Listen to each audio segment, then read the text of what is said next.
அனைவருக்கும் அன்பு வணக்கம். இந்த வேளையில் மலரும் யுகத்திற்கு என்ற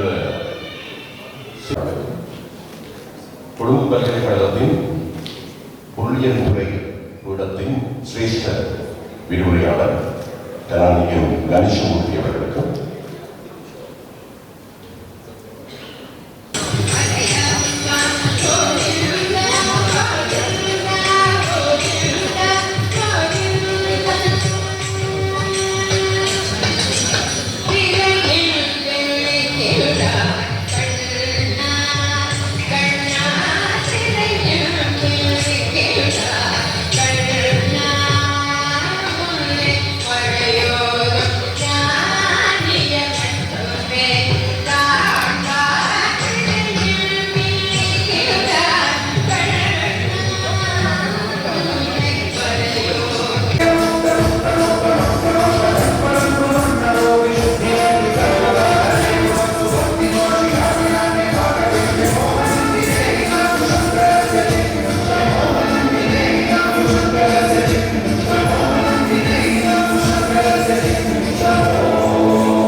இந்த நிகழ்வோடு சில இசை நிகழ்ச்சிகளை ஏற்பாடு செய்கிறோம். அனைத்தையும் கண்டு கழித்து இங்கொருமாறு கேட்டுக்கொள்கின்றேன். நன்றி, வணக்கம்.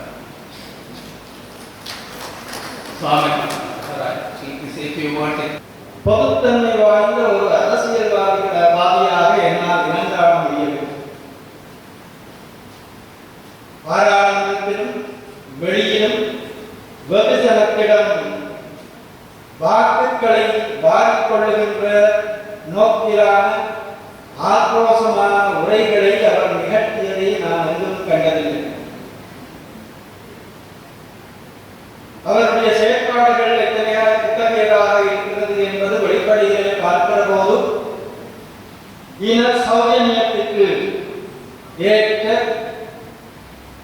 இன மத வேறுபாடுகளுக்கு அப்பாற்பட்ட இலங்கை தேசம் கொள்வதற்குமான சிந்தனைகளையும் செயற்பாடுகளையும் அவர்கள் பற்றி ரகுவரன் ஐயா அவர்களிடம் சிலவற்றை மிகவும் வலியுறுத்தி தெரிவித்தார்.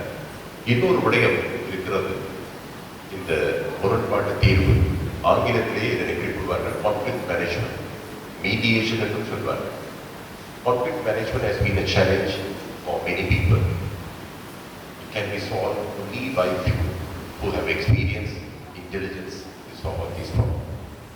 We see, or I personally see, Mr. Milinda Borguda has that ability, sharing his experience, solving many issues, and he has been a peacemaker or ambassador to make peace in this country and his.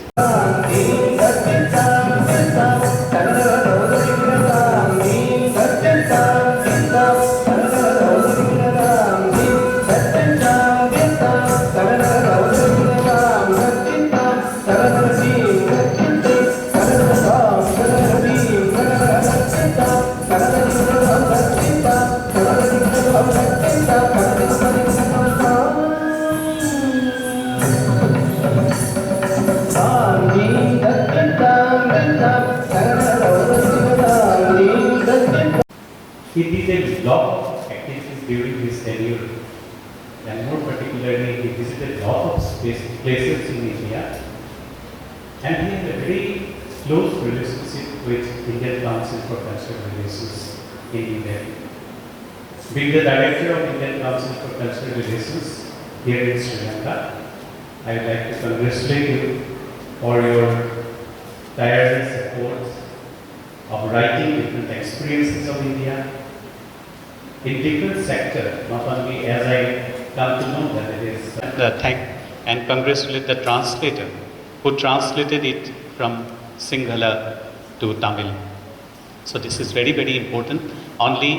And I would like to appreciate that his interest in writing, not in English, but he wrote for the people of Sri Lanka. போலத்தான் இருக்கிறது.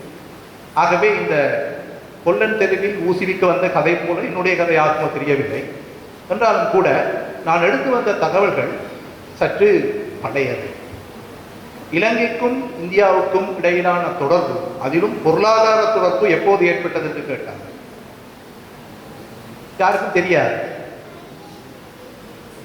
ராமாயண காலத்துக்கு முன்னர் இருந்தே இருக்கிறது என்று சொல்கிறார்கள். ராமாயணம் முடிவடைந்த காலத்துக்கு பிறகும், குறிப்பாக காலனித்துவ ஆட்சி காலத்தின் போதும் எழுதப்பட்ட விஷயங்கள் மிக மிக குறைவு. செவி வழியாக வந்தவைதான் பெரும்பாலும் சொல்லப்படும். ஆனால் சவுதி அரேபியாவிலே பெண்களுக்கு அவர் முக்கியத்துவம், பெண்கள் பொருளாதாரத்திலே எவ்வளவு முக்கியம் பெறுகிறார்கள் என்பதை அவர் எடுத்து காட்டுகிறார். அத்தோடு மிக முக்கியமாக இந்த எழுத்தாளருடைய அந்த 53 அத்தியாயங்களில் இன்னொரு சிறந்த விடயம் என்னவென்றால், அவர் சமூகத்தில் இருக்கக்கூடிய அனைத்து பிரிவினருக்கும் முக்கியத்துவம் வழங்குகிறார். அதாவது இன அடிப்படையிலான வடக்கு கிழக்கிலே இருக்கக்கூடிய பிரச்சனைகளை பற்றியும் அவர் குறிப்பிட்டார். அதே போன்று பெண்கள் எவ்வாறு பொருளாதாரத்திலே சிறுவர்களுடைய துஷ்பிரயோகம், அங்கவீன முற்றோர்கள், வறியோர்கள் என்று அனைவருடைய விடயங்களையும் இங்கு அவர் ஆழமாக உட்பொதித்திருப்பது ஒரு சிறந்த விடயமாக இந்த நூலிலே நான் நுகர்வை நாங்கள் கட்டுப்படுத்த வேண்டும் என்பதை நாங்கள், அதாவது சில தியாகங்களை sacrifices இருக்க வேண்டும் என்றும் அவர் குறிப்பிட்டார். இன்று நாங்கள் பார்த்தால் வாக்கு இறக்குமதிக்கு கட்டுப்பாடு, சில ஆடம்பரமான பொருட்கள்,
பூஜத்தின் மூலம் அந்த பாராட்டுதல்களை செய்யலாம்.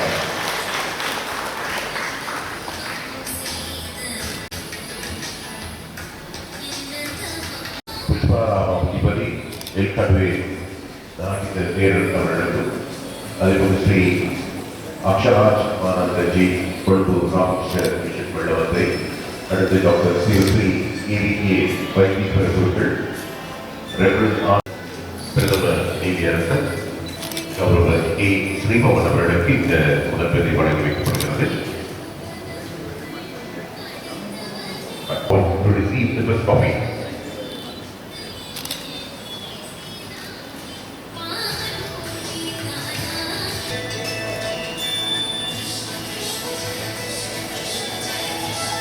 அடுத்து ஜனாதிபதி யசோதரா கதிர்காமத்தம்பி அவர்களை அழைக்கிறேன்.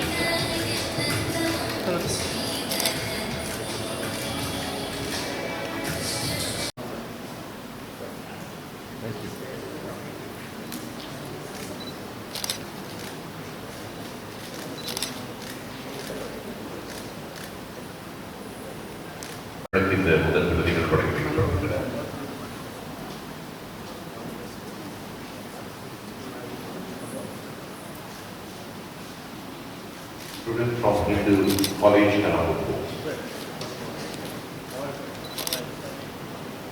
அடுத்து 5 மாணவிகள் அழைக்கப்படுகின்றனர்.